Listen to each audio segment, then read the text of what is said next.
Welcome to the Flight Club Podcast, a woman's guide to leaning out. We give you a behind-the-scenes look at business launch and growth through the stories of successful female entrepreneurs. Here's your host, Felina Hansen, founder and CEO of Hera Hub.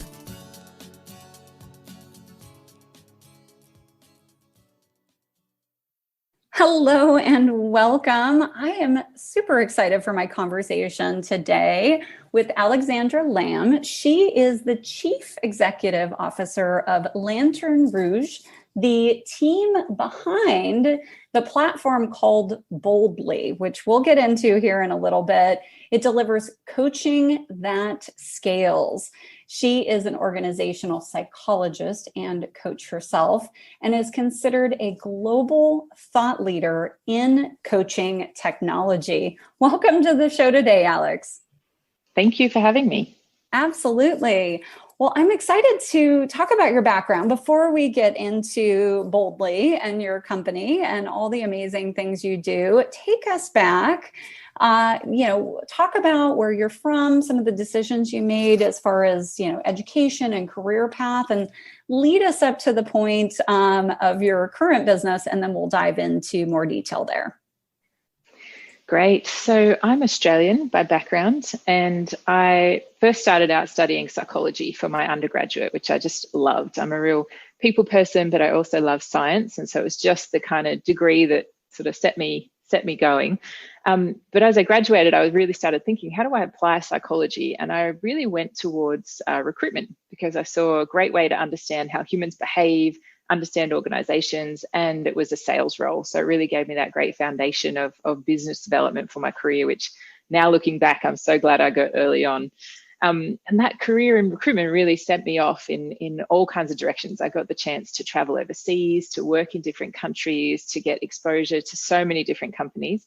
And I ended up in China. So moved up to Shanghai, and started with a company called Korn Ferry there, a large American consulting firm. And with Korn Ferry, again, I just rode that slipstream, got this opportunity to move to Hong Kong, Singapore, work all around Asia Pacific. And over the following 7 years, I did a lot of leadership development, assessment, and really broad consulting work with them. So that's kind of what's led me, that experience really led me to think, I really have a passion for this consulting area. I love bringing business and psychology together. And so we launched our own company called Lanterne Rouge, doing just that. I want to ask you, Alex, about the name and reading a bit, kind of as I was preparing for this interview.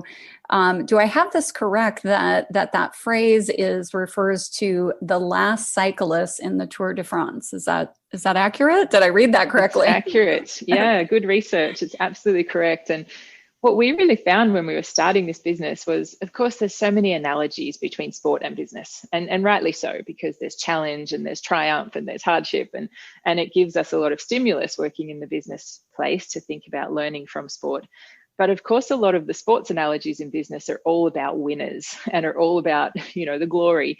But actually, we know from working inside organizations that there's a lot of hard work. It takes grit and determination. There's a lot of failure, but there's learning through that. And there is, there's a golden lining that comes from going through the hard times as well as the good times. So we really wanted a sporting name that represented the toughness. Not just always winning, but sometimes actually coming last in a really tough race, but having done your best, your personal best, and achieved your own goals. So that's why we thought the Lanterne Rouge really represented what we wanted to symbolize in our business, which was find your own path, high performance, but high performance on your own terms, not just in a global sense of success, but your own personal sense of success. I love that. Yeah. And even to get to the table, so to speak, and be able to, compete at that level is incredible. So thank you. I appreciate the context there. So talk a bit about the company, the business, and then the platform specifically, Boldly. When did you roll that out, and who does that serve, that type of thing? So when my co-founder Rebecca and I launched out of Korn Ferry, we were both members of the Asia Pacific executive team, and she was the head of productized services and innovation, and I was the head of people and performance for the region. So we really came together seeing this marriage of technology, innovation, as well as, best practice org psych practitioner work. And when we came out and we started working with our clients, we knew that they wanted really high touch consulting, great advisory around organizational behavior, organization development, people first change. But they were really saying to us, when we're seeing our organizations change and develop and perform better, we need really strong change agents. We need people both from the external coming in to support us, so vendors, as well as our own internal capability to make this change happen and really make it stick for our people. And that was coaching. It was, how do we get the right coaches inside our company and coming from the outside to make sure that our people have the capability to innovate and grow and change and perform at their best. So our clients really asked us, hey, we need you to bring in best class coaching that we can standardize for some of this change process we're going through, but we need a platform. We need to make technology to make this really work so that it sticks. So that's where Boldly came through. We know that having come from backgrounds in large scale recruitment process outsourcing, we could see technology, process, workflows, and all of the the nuances that really make large scale TA work. And that just hadn't been done for coaching yet. So that's what we're doing with Boldly, bringing the platform, bringing the process, bringing the workflow, as well as the coaches. We've got a database of about 4,800 coaches globally who are really our army of professionals who make the Boldly platform work. And yeah, we launched the platform in 2019. So far, we're operating with several large conglomerates globally to do just that, to deliver large-scale change through the coaching agent. So I want to ask a couple questions here, Alex. I've heard a lot of debate on how people define consulting versus coaching versus mentoring. There's all different aspects of this.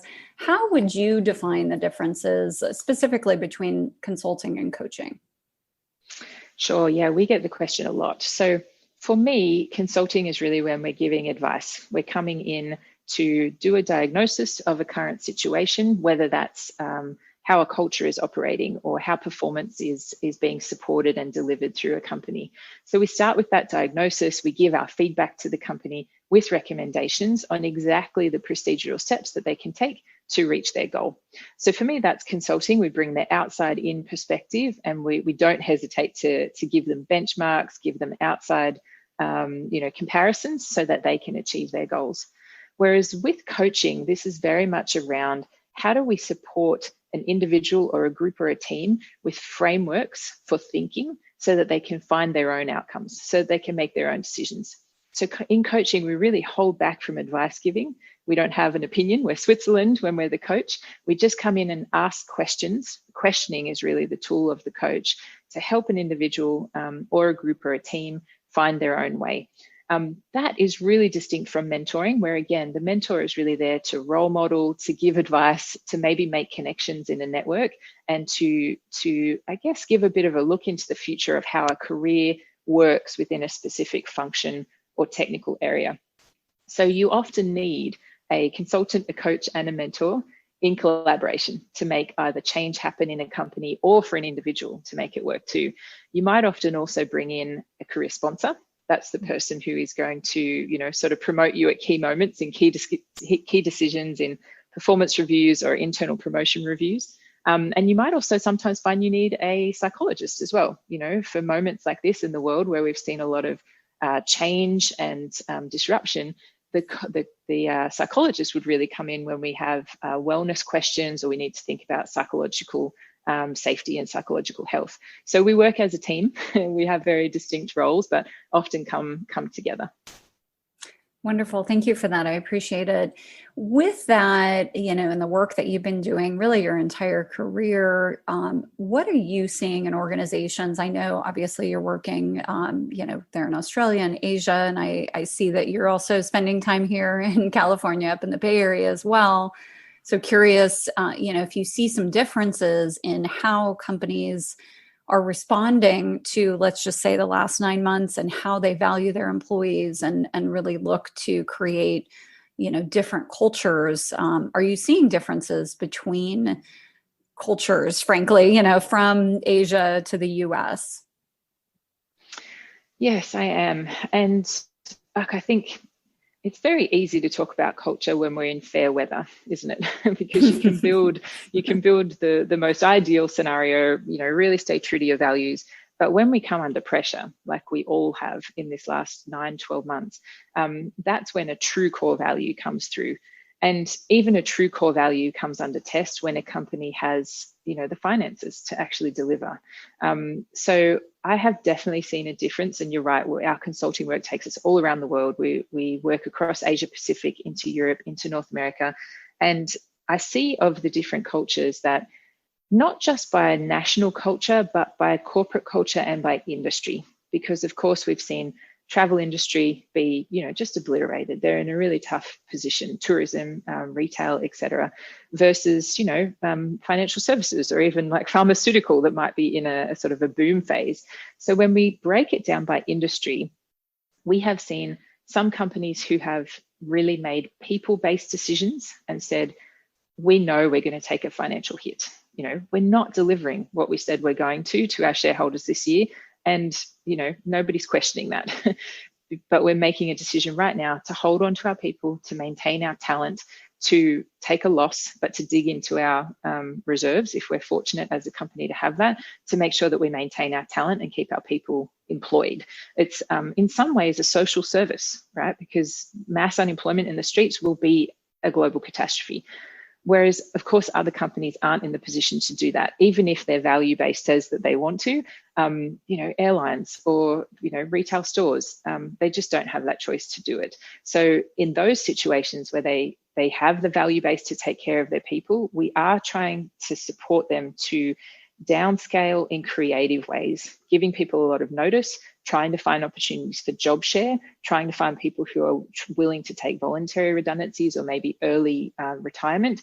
So if they can do some of these, let's call it trauma, it is an organizational trauma. If they can go through some of this trauma in a vocal way, recognize it with people, call it out and not surprise people, that's the journey that we've really seen we're trying to go on with our clients.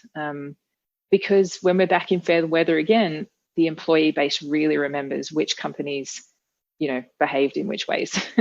So It's so important right now that they protect their reputation as much as they can, even if they need to release people, to do it in the right way. Yes, I can definitely see that. And, the world we live in, the knowledge-based economy, people are our most important asset really for almost any business. And so really valuing and listening to our employees is such a critical part of this. And I can see why the Boldly platform is such an important part of the puzzle of the work that you're doing, because even for myself and my small business that I'm running with, a small team that I have, we so often will, bring somebody in and we'll do, planning and culture and all these things with the team. And then, what happens a month from now and 2 months from now and 3 months from now? How do we keep that momentum going and keep people accountable and make sure that they have that opportunity to continue to get feedback and support? Yeah, and that's where technology plays a role, and it can still be human. When you have a team, of course, there's ways to automate while still giving a human touch. So making sure that someone's had that really strong onboarding experience, but where does it go from there? Making sure that there's sustained support to them through their development, through their goal planning, through their performance management.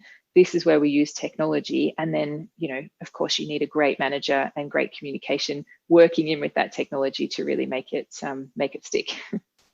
Wonderful. So talk me through, Alex, let's just say, I'm a CEO of a large company and I go to, potentially hire your firm. How would you typically, maybe if you can be as broad, I know this is a pretty broad question, but just, what do you typically do to engage a company kind of process wise? And then how does the platform fit into the overall work you're doing with companies?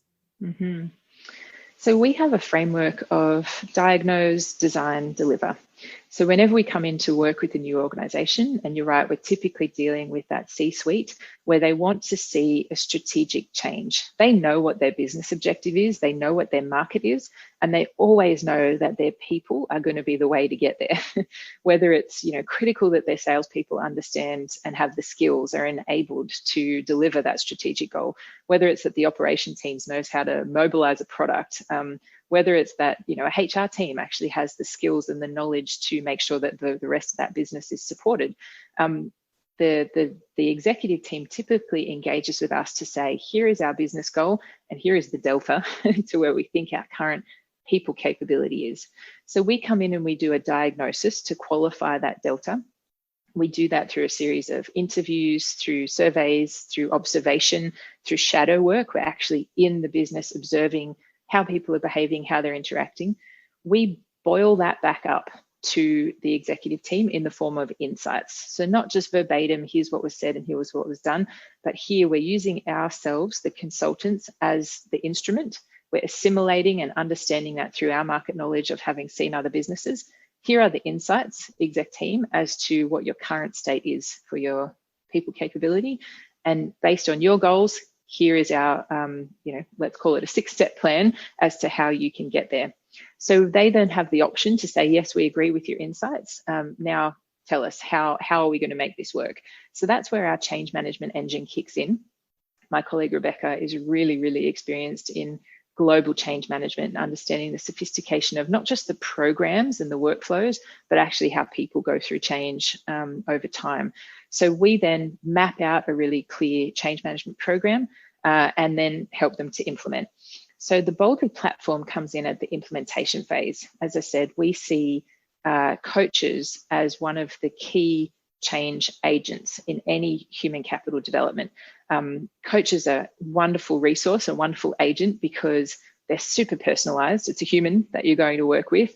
They can make sure that they're really understanding the needs of the business, but really customizing it and personalizing it down to that individual, that group, or that team.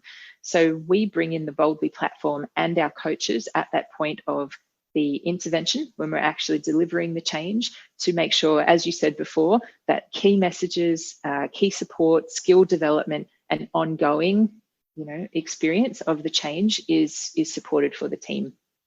So That's great. Hopefully that gives you a perspective. Yeah. Perfect. And then let's talk about the coaches. You said you have, I think, over 4,000 on the platform. How do you screen, or what does that process look like? What are you looking for in recruiting new coaches to the company? So the coaching industry is still relatively young, and we really want to be a part of how it professionalizes. We have 2 global main bodies. There's several bodies, but the 2 biggest ones are called the ICF and the EMCC. That's the European and the North American groups. So as a baseline, we hire ICF and EMCC coaches. That means that they've already been through the training and the qualification standards to meet those 2 bodies' benchmarks. We then have our own recruitment process, which is based on behavioral interviews. The coaches have to do an ethics assessment with us. We take reference checks from their previous work. And then once they start working with us, we also have a net promoter score from our own users so that we're continuously understanding the quality, the match, the fit of the coaches to the work that we're delivering.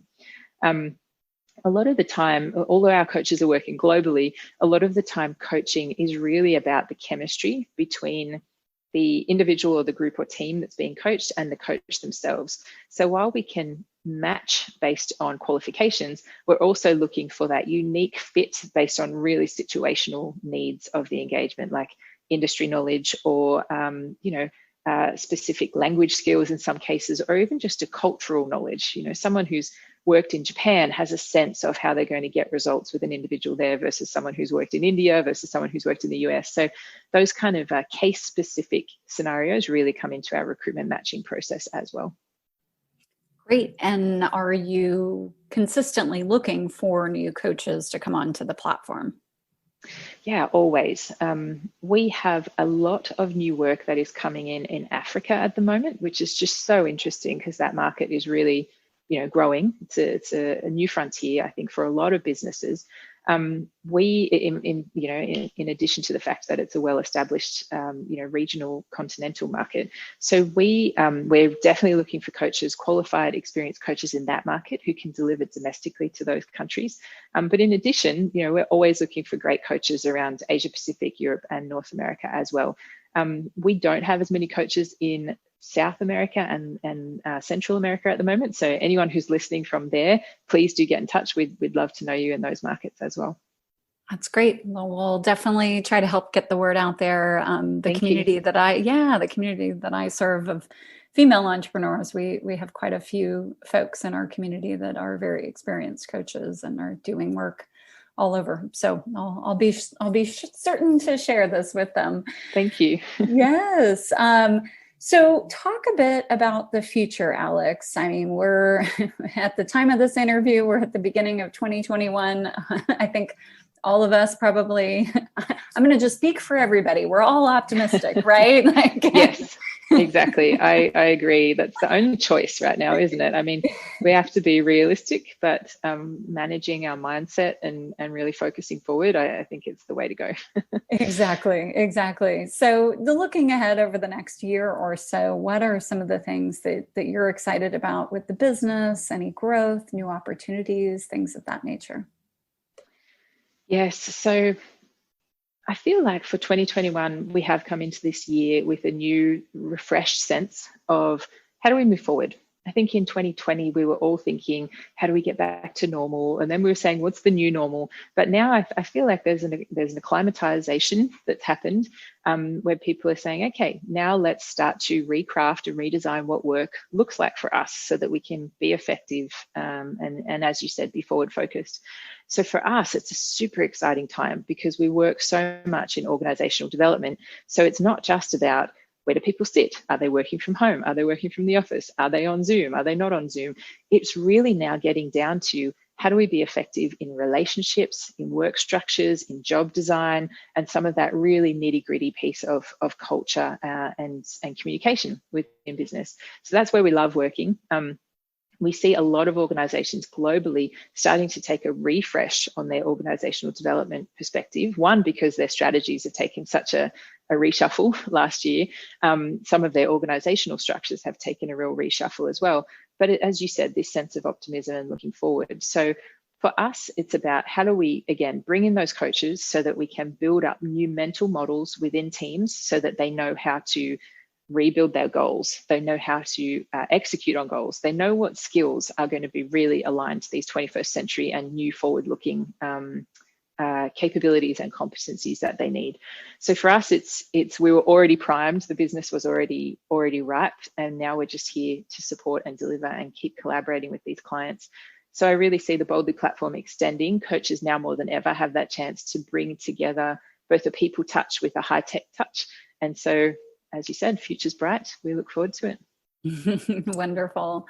And Alex, if our listeners want to reach out or get in touch with you or learn more about the company, the Boldly platform, what's the best way for them to do that? Absolutely. So I'll include the URLs and share them with you for the show notes. They can definitely reach out to us through the contact page there. And for our business, LinkedIn is really active. We post really actively there, and we're always, welcoming conversation and welcoming people to follow those pages. I'm personally on Twitter as well, so you can always reach out to me. My family name is Andoni on Twitter, Alexandra Andoni, Andoni. And on LinkedIn, you can find me under my married name, which is Lamb, Lamb. Wonderful. Thank you so much for your time, Alex. Thank you for having me. Thank you for joining this week's episode of Flight Club, sponsored by Hera Hub. We look forward to sharing more success stories with you soon.